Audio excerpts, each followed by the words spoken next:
এবার এখন আসেন ভিডাল টেস্ট, যেটা আমরা সবাই করতে দেই। এটা it is a very confusing test. তো আমি বেসিকটা বলি। ভিডাল টেস্টে আমরা সালমোনেলার অ্যান্টিবডিগুলো দেখি বিভিন্ন অ্যান্টিজেন্টের অ্যাগেস্টে। তো আমরা তো জানি যে এই অ্যান্টিবডিগুলো তৈরি হতে 7 দিন সময় লাগে। তাইলে একটা বেসিক কথা হচ্ছে যে আমরা জ্বরের 7 দিনের আগে কখনো ভিরাল টেস্ট করতে পারবো না। ঠিক আছে, এটা হলো 1 নম্বর কথা।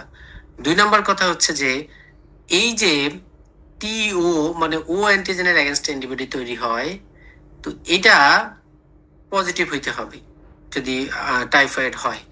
তো দেখেন, আইডিয়ালি এই ভিডাল টেস্টটাকে এরকম করা হয়েছিল যে জ্বরের ফার্স্ট উইকে ভিডাল করা হবে, এরপরে জ্বরের সেকেন্ড উইকে ভিডাল রিপিট করা হবে।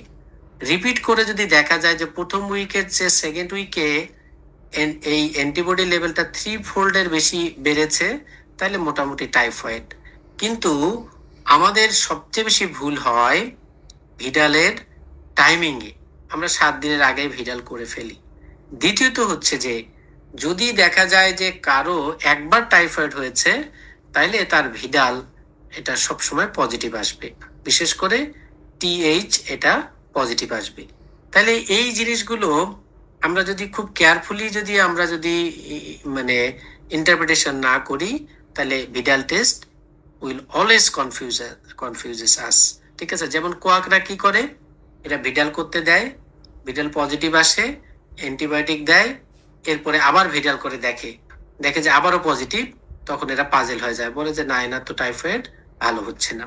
ঠিক আছে, তাহলে এই বিষয়গুলোর জন্যই typhoid is not, ভিডাল test is not a recommended test to confirm হচ্ছে টাইফয়েড ফিভার। ঠিক আছে, তো যাই হোক, আপনারা যদি করেন তাহলে এই জিনিসগুলো আপনারা ভালো করে বুঝে শুনে তারপরে ইন্টারপ্রিটেশন করে তারপর চিকিৎসা দেবেন।